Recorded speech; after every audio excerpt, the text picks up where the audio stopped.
Pamagat, ang halimaw sa tren.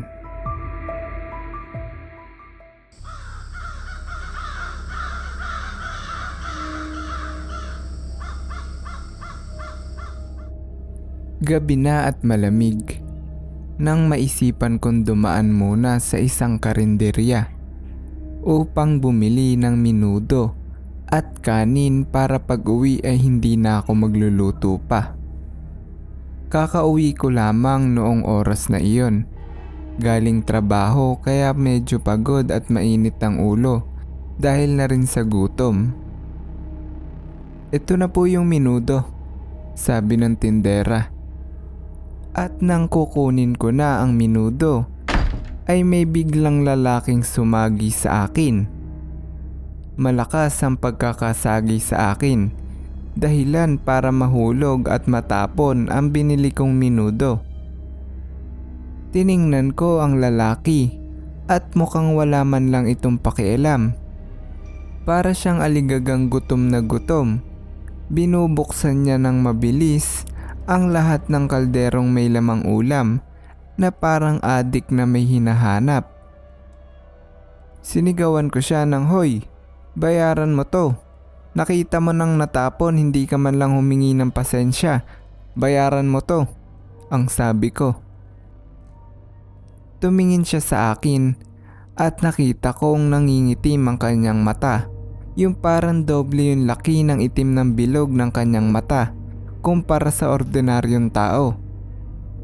Biglang nagsalita ang lalaki. "Ayoko na palang bumili. Mukhang wala sa potahe niyo ang gusto kong kainin ngayong gabi."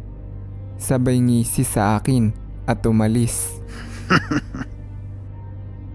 Buti na lamang at mabait ang tindera at pinalitan niya na lamang ang ulam na natapon at hindi na pinabayaran sa akin ulit. Nagpasalamat ako at umalis, ngunit bago ako makaalis ay may sinabi sa akin ng tindera. "Mag-ingat ka, iho. Ngayong gabi ang pinakamahabang gabi sa buhay mo. Kaya kung maaari ay lumagay ka lagi sa maraming tao at huwag kang hihiwalay. Huwag mong hayaan ang sarili mong maging mag-isa ngayong gabi." At sabay bigay sa akin ng isang supot ng asin. Dahil sa pagod at gutom ay hindi ko na pinahaba ang usapan at hindi ko na lang tinanong kung para saan yung asin. Nagpasalamat na lang ako at umalis.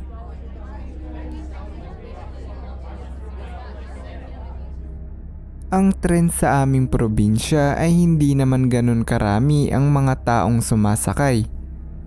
Kaya't paggabi ay halos ako na lamang talaga ang natitira sa loob ng tren. Nasa istasyon ako nang makita kong walang tao sa likurang bahagi ng tren.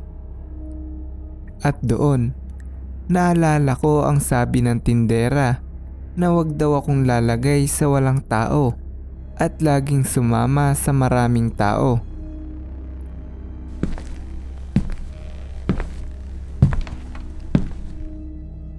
Ngunit mas pinili kong sumakay doon dahil piling ko ay mas mapapahinga ang utak ko dahil walang masyadong ingay. Nasa gitna ako ng pagkain ng aking biniling kanin at ulam nang biglang may narinig akong isang malakas na tunog.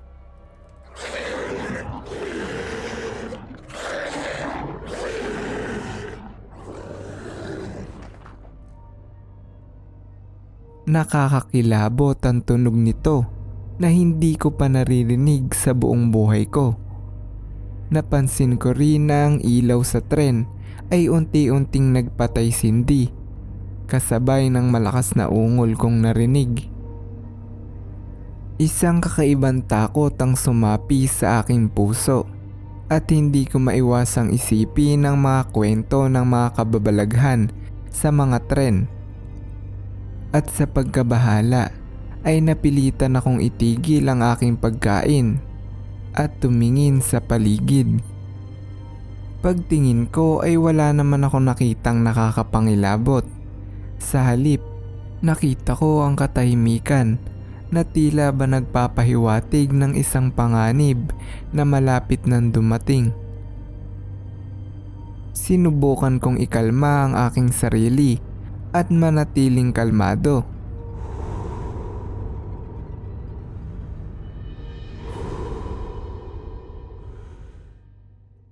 Bumalik ang aking kilabot nang marinig ko ulit ang isang tunog.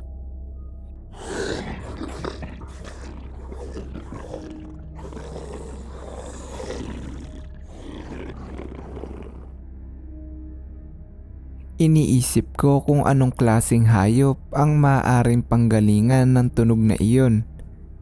Hindi malinaw kung galing sa malayo o malapit ang aking naririnig. Ang aking instinct ay bigla na lang sinabi sa akin na kailangan kong magtago.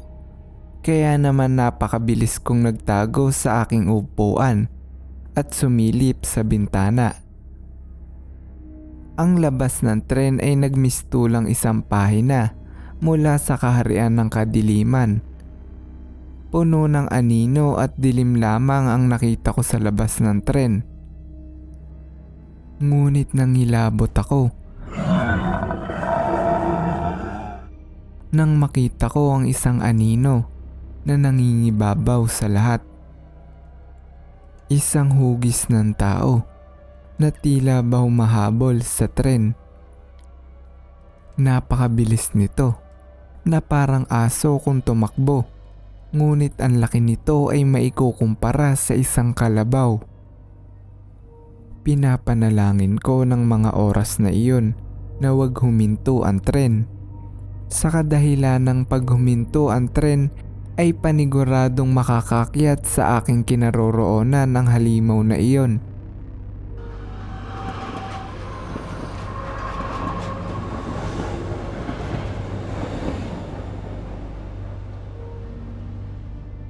Sa kasamaang palad ay tumigil ang tren sa isang istasyon na hindi ako pamilyar.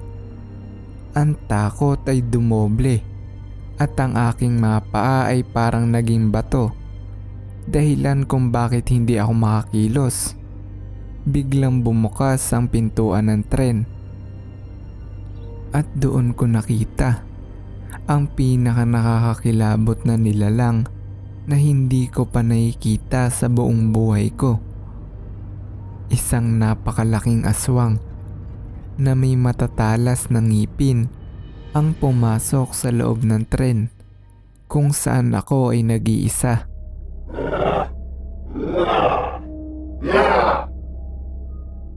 Pinipigilan kong huminga ng malakas para hindi ako marinig ng nilalang na iyon. Ngunit kahit anong gawin kong pagtatago ng aking sarili at hininga, ay tila naaamoy ako nito.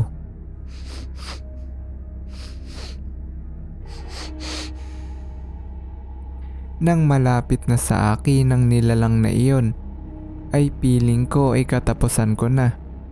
Dahil kahit makasigaw ako o makatakbo, ay siguradong mapapansin ako nito. At siguradong hindi magdadalawang isip itong kainin ako.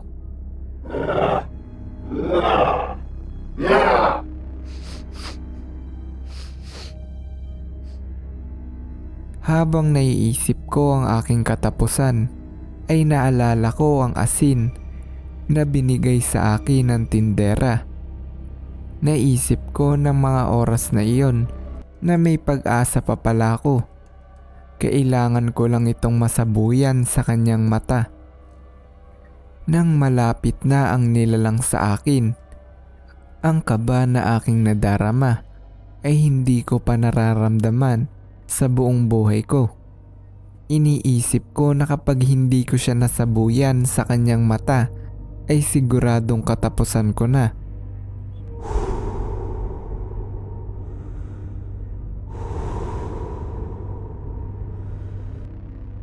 Inalis ko ang lahat ng pag-aalala sa aking isipan at dumakot ng asin na gamit ang dalawa kong kamay at sinabuyan sa muka ang aswang na iyon.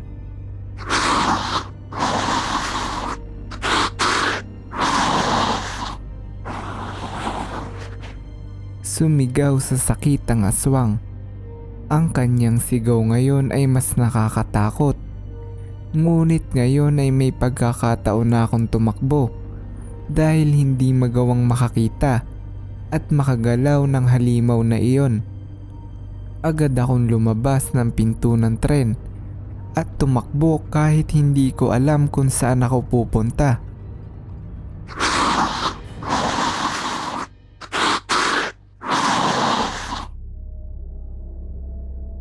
Habang tumatakbo ako, ay hindi ko maiwasang tumingin sa aking likuran at mapaisip kung totoo ba ang lahat ng nakita ko kanina. Napalitan ang aking pag-iisip ng takot nang marinig ko ang galit na sigaw ng nilalang na iyon.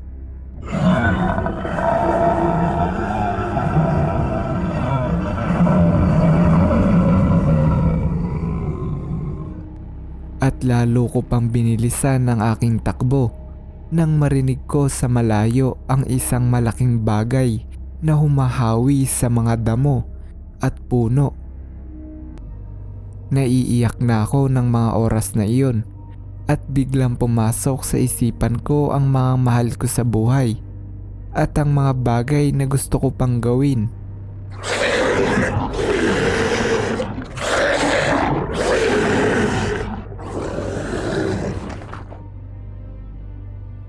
Nang sa wakas ay nakarating ako sa isa pang istasyon.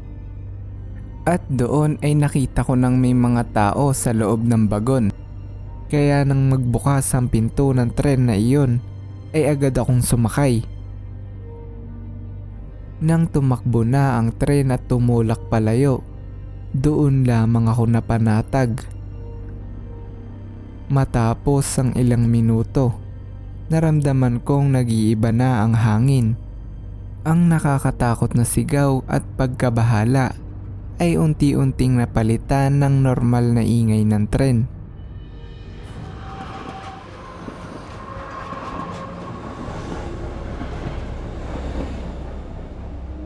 Hindi ko alam kung ano ang nangyari o kung anong klaseng nilalang ang nakita ko.